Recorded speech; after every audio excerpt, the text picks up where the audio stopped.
പദമിതമാർക്കുള്ളു മനോഹരമാശ്രയയോഗ്യം നാനാജന്തു സംവീതം താനും.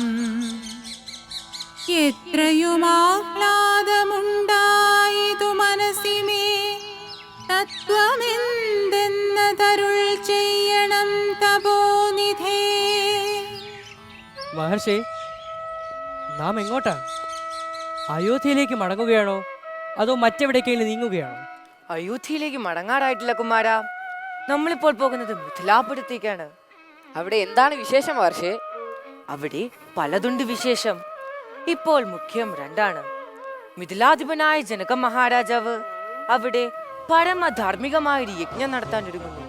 നമുക്കതിൽ പങ്കെടുക്കാം. പിന്നെ ത്രയംബകം എന്നൊരു വില്ലുണ്ട് അവിടെ, മഹാദേവനായ ശിവന്റെ വില്ല്. രാമകുമാരനത് കാണണം.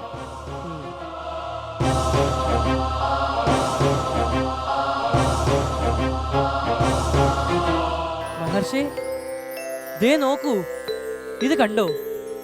എത്ര മനോഹരമായ ഉദ്യാനം! വൃക്ഷങ്ങളും പൂച്ചെടികളും, എന്തിന് വരുന്നൽ തൈകൾ പോലും ഉണ്ടല്ലോ. എത്ര മനോഹരമാണ് ആ ഉദ്യാനം! തീർച്ചയായും ഇതേതോ മഹാമുനിയുടെ ആശ്രമമാണ്, അല്ലേ മഹർഷി? കുമാരന് തെറ്റിയിട്ടില്ല. ഇതൊരു ആശ്രമവാടം തന്നെയാണ്. മഹാതപസ്യായ ഗൗതമൻ വസിച്ചിരുന്ന ആശ്രമം. പക്ഷേ ഇത് തീർത്തും വിജനമാണല്ലോ. അത് വിജനമാണ്. അതിനു പിന്നിൽ വലിയൊരു കഥയുണ്ട്. കോപതാപങ്ങൾ മൂത്ത ഒരു മഹർഷിയുടെ ശാപം ഏറ്റുവാങ്ങിയ സ്ഥലമാണിത്. എങ്കിൽ അതിനെ കുറിച്ച് പറയും മഹർഷി. പറയാം.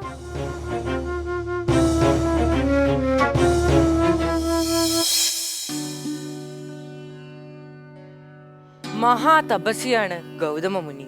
ബ്രഹ്മസൃഷ്ടിയിൽ വെച്ച് ഏറ്റവും സുന്ദരിയായ അഹല്യയായിരുന്നു ഗൗതമന്റെ പത്നി. ഒരിക്കൽ ഗൗതമന്റെ അസാന്നിധ്യത്തിൽ ഗൗതമവേഷം ധരിച്ചെത്തിയ ദേവേന്ദ്രൻ അഹല്യയെ പ്രാപിച്ചു. ധർമ്മോചിതമല്ലാത്ത ഇന്ദ്രപ്രവൃത്തി മനസ്സിലാക്കിയ ഗൗതമൻ ഇന്ദ്രനെ മാത്രമല്ല തന്റെ പ്രിയ പത്നി അഹല്യയും ശപിച്ചു. അതെന്തിനാണ് മഹർഷി അഹല്യയെ ശപിച്ചത്? അഹല്യ തെറ്റിദ്ധാരണ മൂലമല്ലേ അതിന് വശംവദയായത്? ആയിരിക്കാം. പക്ഷേ അഹല്യയുടെ പ്രവൃത്തി ബോധപൂർവമാണെന്ന് ഗൗതമൻ വിശ്വസിച്ചു. അങ്ങനെയാണ് അദ്ദേഹം അഹല്യക്ക് ശാപം നൽകിയത്.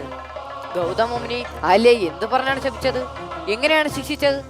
ദുർവൃത്തിയായ നീ 1000 ആണ്ടുകൾ താപത്തോടെ വായു മാത്രം ഭക്ഷിച്ച് ഇവിടെ ഈ വെണ്ണീരിൽ കിടക്കും. അതായിരുന്നു ശാപം. എന്നിട്ട് ഇപ്പോഴും അഹല്യ ഈ വിജനമായ ആശ്രമത്തിൽ കിടക്കുന്നുണ്ടെന്നാണോ അങ്ങ് പറയുന്നത്? അതേ കുമാര, അഹല്യത ആ ആശ്രമത്തിനുള്ളിലുണ്ട്. അത്യുഗ്ര തപസ്സുകൊണ്ട് അചഞ്ചല ചിത്തയായി ശിലാഭാവത്തിൽ ഭക്ഷ്യപേയങ്ങൾ വെടിഞ്ഞ് ദേവിയത ആ ആശ്രമത്തിനുള്ളിലുണ്ട്. ഈ കഠിന ശാപത്തിൽ നിന്ന് മുക്തി നേടാൻ ഗൗതമ മഹർഷി ഒരു മോക്ഷമാർഗം ഉപദേശിച്ചിട്ടില്ലേ മഹർഷി? ഉണ്ട്. അഹല്യക്ക് മോക്ഷമുണ്ട്. ഇപ്പോഴിതാ അതിന് സമയമായിരിക്കുന്നു കുമാര. നിമിത്തങ്ങളെല്ലാം വന്നണഞ്ഞിരിക്കുന്നു. ഭാഗ്യം. അഹല്യാദേവിക്ക് ശാപമോക്ഷം സിദ്ധിക്കുന്ന കാഴ്ച ഞങ്ങൾക്കും കാണാനാകുമോ മഹർഷി? രാമ, അത് കാണുന്നതിന് മാത്രമല്ല, അതിന് കാരണമാകുന്നതിനും നിയോഗിക്കപ്പെട്ടവനാണ് നീ. ഞാനോ? എങ്ങനെ എങ്ങനെ മഹർഷി? പറയാം.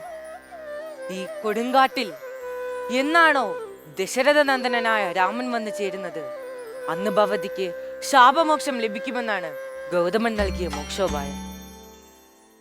ചെല്ലു കുമാര, ആ ദേവകാര്യം നിവർത്തിക്കൂ.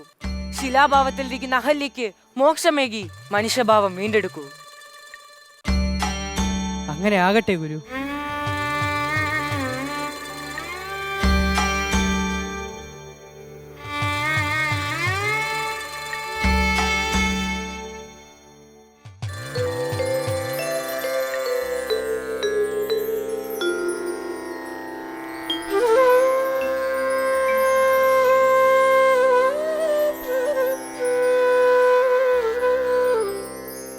ദശരഥപുത്രനായ രാമൻ? അതെ ദേവി.